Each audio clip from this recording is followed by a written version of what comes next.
Bienvenidos y bienvenidas a La Chica del Paddock. Un lunes más, ya va quedando poco. Ya hemos visto la mitad de las liveries, además. Bueno, justo estoy grabando esto el mismo lunes, por lo que hoy conoceremos tanto al McLaren como al Aston Martin, que sobre todo para el público español el Aston Martin está ahí en boca de todo el mundo en el día de hoy. Pero bueno, hoy vamos a hablar de un tema bastante relacionado con las liveries, y es que, llevamos ya la mitad de la parrilla un poco descubierta, ¿no? Por decirlo de algún modo. Ya sabemos cómo serán los monoplazas de Haas, que sinceramente era un diseño que se filtró, no se filtró porque al final era como, no era la original, ¿no? Pero era como no sé cómo se dice, como un fail, básicamente. Y me gustó más como la maqueta que hicieron que luego lo que es el diseño de verdad de Haas. La verdad es que me decepcionó un poco. Luego tuvimos el Red Bull, que bueno, ya lo comentamos en el episodio anterior, pero si alguien encuentra las 7 diferencias, por favor que me lo comunique. Creo que luego vino el Williams, si no me equivoco, y con el tema del nuevo patrocinador de Gulf, que era patrocinador de McLaren y de hecho fue el que un poco con el que diseñaron ese cambio bueno, más que cambio, es como que cambiaron el color del monoplaza del McLaren el año pasado en Mónaco, ¿no? Ese azul y naranja, que yo sinceramente es de los monoplazas más bonitos que he visto. Y claro, por lo que me esperaba, por esa misma razón, ver todos los más anaranjados con el Williams. Y luego tenemos el Alfa Romeo, que sinceramente me gustó mucho el diseño porque el año pasado sentí que que le habían dado la vuelta, que lo que en 2020 era rojo y blanco, en 2021 fue blanco-rojo, sinceramente. Y el diseño de este año me gusta bastante. Y por último, el Alfa Tauri que lo mostraban el sábado por la noche, que fue un horario un poco raro. Eso fue ahí extraño, realmente las horas. Claramente también como que se desveló, ¿no? En Estados Unidos, al igual que Red Bull. Pero el diseño sí que me gustó bastante, pero es como lo que he dicho antes con el Alfa Romeo en 2020 y 2021. O sea, siento que el Alfa Tauri, el morro me parece precioso, eso sí que decirlo. La parte delantera me parece una preciosidad. Pero en cuanto a originalidad, sí que es verdad que no es Red Bull, porque Red Bull se lo ha currado cero. Pero Alfa Tauri es como que le ha dado la vuelta, que lo que el año pasado era azul, este año es blanco, y lo que el año pasado era blanco, este año es azul. O sea que no es tan mal, pero todavía, tengo muchas expectativas, sinceramente. Faltan específicamente falta una hora para que desde que el momento que lo estoy grabando, para que se estrene en McLaren. Y si queda una hora para McLaren, quedan 3 horas para el Aston Martin. Las matemáticas nunca han sido muy fuerte. Y luego ya pues mañana tendremos el Ferrari, que tengo muchísimas ganas. Luego también tenemos al Mercedes y al Alpine, que además os recuerdo que vamos a estar retransmitiendo todas estas presentaciones en el canal de Entre Boxes en Twitch. Y bueno, sí, aprovecho para recordároslo. Pero bueno, hoy vamos a hablar de un tema relacionado más o menos con lo que viene siendo las liveries, porque muchas veces se ha criticado el hecho de que las liveries muchas veces no cambian, ¿no?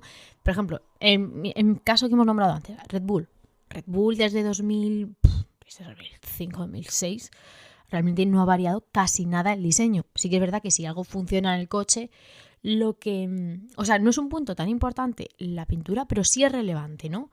O sea, la pintura en un monoplaza no es independiente a el rendimiento de este, y esto es porque al final cada color tiene su peso, la pintura en sí pesa, o sea, la pintura ya de por sí, si no los coches serían súper ligeros, pero ¿cómo vas a hacer? O sea, al final tienes que identificar al coche por un color, ¿no? Como un código de color, que si tú los dejas completamente negros en pista, a no ser que te conozcas al dedillo los cascos de cada piloto y los veas a 300 km por hora, dificulta mucho la identificación de un coche si es solo fibra de carbono al aire libre, ¿no? Entonces, básicamente, ya para dejarlo claro, porque estoy dando aquí como un poco de vueltas, el tema de hoy es el reto que supone la pintura y los monoplazas de Fórmula 1. Sencillo, así de sencillo.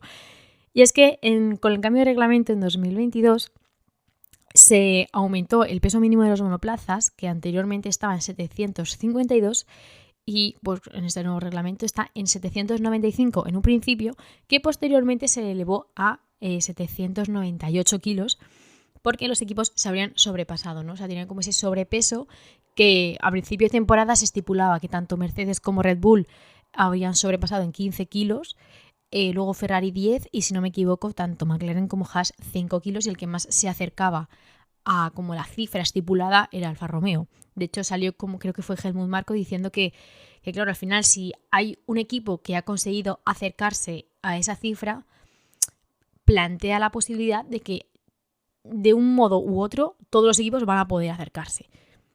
Y el principal problema que tuvieron en 2022 ya no solo fue el hecho de que el cambio de reglamento, tal, un aumento, sí que es verdad que favoreció que se aumentara el peso mínimo, sino que las piezas eran muy pesadas. Muchos equipos se quejaron de que pues, determinadas piezas o determinados componentes del monoplaza, debido a ese nuevo reglamento, a esa modificación que tenían que hacer los equipos, pesaban más que en años anteriores. Entonces llegamos al Gran Premio de Bahrein, aunque ya en los test yo creo que medio se pudo ver, y en los test vimos que el McLaren había quitado pintura, que el Aston Martin creo que fue en el alerón o en alguna parte del morro también ya no estaba ese verde.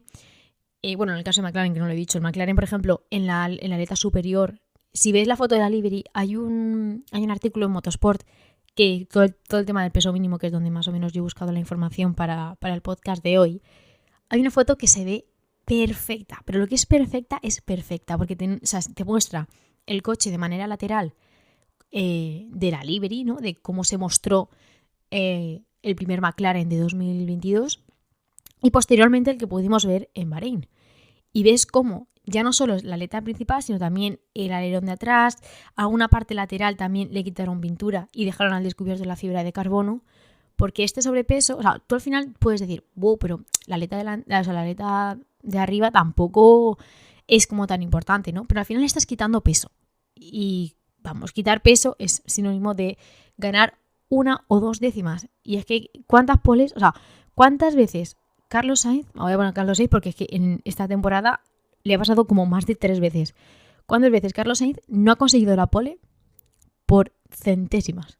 Entonces, la pintura ahí juega un papel estratégico, me atrevería a decir. En el sentido de decir, aligera el peso del monoplaza y le permite tener un mayor rendimiento y alcanzar una mayor velocidad. Entonces, al final, estábamos viendo que en Bahrein, pues iban como quitando pintura. Y Helmut Marko, en las primeras carreras de la temporada, dijo como que al final tú no es quitar la pintura al monoplaza y ya, tú a partir del si tú en el Gran Premio de Bahrein quitas la pintura, no significa que luego en Arabia Saudí de repente vayas como un petardo. No, al final es como un proceso de, sí, la pintura influye, pero también hay que modificar un poco los componentes o cómo se ha configurado el coche para así optimizar y que, claro, si tú quitas la pintura es menos espacio que le estás dando a los patrocinadores para mostrar como su imagen. Entonces ahí la pintura parece que no, pero sí que tiene como una función más bien tanto estratégica como de marketing luego, ¿no? Claro, estábamos en el Gran Premio de Bahrein, pero con el paso de la temporada sí que veíamos, sobre todo yo creo que el Aston Martin y el McLaren, los vuelvo a nombrar porque yo creo que fueron como los más destacados, ¿no? Pero veíamos como que cada vez iban quitando pintura. Y a lo mejor era de una parte de la parte delantera, luego de alguna cochita de atrás. Tampoco es sorpresa de nadie que porque muchos alerones traseros son negros, es por eso, porque al final el alerón de atrás entre el DRS y tal tampoco es súper bonito, aunque sí que he de decir que el Ferrari que llevaron en Monza con el alerón trasero que puso Ferrari me pareció una fantasía, pero tampoco no vemos ningún alerón trasero con un montón de pintura, ¿no? Al final es una zona donde sí que te puedes dar ese lujo de decir, vamos aquí a ahorrar pintura y así aligeramos un poquito de peso. Pero es que una cosa es quitar partes y otra cosa es a lo que llevó Williams, ¿no? Williams al final tenía tanta cantidad de sobrepeso que ya a finales de temporada veíamos el coche como semidesnudo. O sea, lo que era un coche que a principio de temporada era totalmente azul, bueno, totalmente no, pero a lo mejor eran distintos tipos de azul, me suena ver como algún tono así como rosado. Luego, conforme íbamos avanzando la temporada, veíamos que era más negro y que quitaban tal tal pintura de la parte delantera, luego sí, de la parte lateral trasera. Como que llegó es que ya no me acuerdo qué circuito era, en específico no tengo tan buena memoria, pero me acuerdo que hubo un circuito en que una imagen que hicieron desde arriba al Williams, el morro delantero era prácticamente negro. O sea, hasta el número yo creo, o sea, creo que hasta el número de Alex Albon, desde el número hacia abajo era prácticamente negro y eso era fiebre de carbono. Y era una cuestión de sobrepeso en el monoplaza. Y claro, yo aquí me he puesto como a investigar, aunque sí, una idea sí que lo sabía, pero el origen de la pintura en la Fórmula 1 se remonta más o menos hasta los años 30. Que me diréis, bueno Alicia, pero es que en los años 30 no existía la Fórmula 1. Se oficializó en 1950, pero todo el mundo sabe. O sea, la Fórmula 1 no de repente surgió y dijo, vamos a hacer carreras de coches. Y la gente dijo, guay, no, las carreras ya existían. Pero en los años 30, más que una competición entre marcas, como podemos conocer ahora, como por ejemplo Mercedes, Red Bull, McLaren, Ferrari, Alpine y tal, que son marcas, aunque la gran mayoría son europeas, son mundialmente o internacionalmente conocidas, básicamente. Y en los años 30, que sobre todo se da pues más como un desarrollo de la mecánica automovilística como más completa, ¿no? Ya se concibe como coches, ¿vale? No como los coches que a lo mejor se utilizaban a principios del siglo XX. Y más que una carrera de marcas, lo que he dicho antes, era una carrera entre naciones, ¿no? Sobre todo con mucha presencia de Alfa Romeo y Ferrari y de también mucha presencia de, si no me recuerdo mal, que es Auto Union y Mercedes, que prácticamente son las dos primeras marcas italianas y las dos últimas alemanas. Entonces ya como que en los años 30, lo que hemos dicho antes, ¿no? Se busca como una identificación, es decir, como un código de color que lleve cada monoplaza para que se pueda identificar más fácilmente. Entonces, en vez de que cada marca eligiera su color, como el color, creo que es color corporativo, que se suele decir, se decidió un poco un color como nacional, por decirlo de algún modo.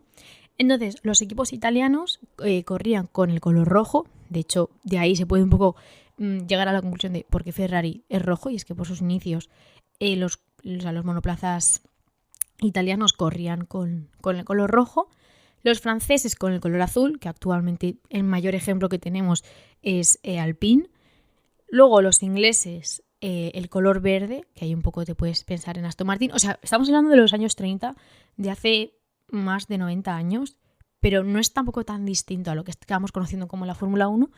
Y luego los alemanes el blanco, que bueno, blanco ahora mismo lo único que tenemos es Haas, a no ser que de repente esta tarde o lo que queda de semana se presente un monoplaza blanco, que eso sería una locura. En plan, sinceramente no creo, pero sería súper surrealista. Pero y claro, que es, o sea, un equipo que nunca ha destacado por su color, aunque sí por el nombre con el que se le llaman, es Mercedes. Y a Mercedes muchas veces se le ha llamado como, ya no solo pues Mercedes, el equipo estático, el equipo que ha dominado la era híbrida, sino como las flechas plateadas, ¿no? Y el origen de este término, lo digo porque va relacionado con la pintura que hemos hablado antes, pero el origen de este término se remonta a 1934 en la carrera internacional del automóvil en el Club de Alemania, el 3 de junio, en lo que actualmente es el circuito de Nürburgring. Ahí no estaba como definido como tal, no tenía un nombre y el circuito no era como el Nürburgring de ahora, pero sí que se realizó como un campeonato internacional.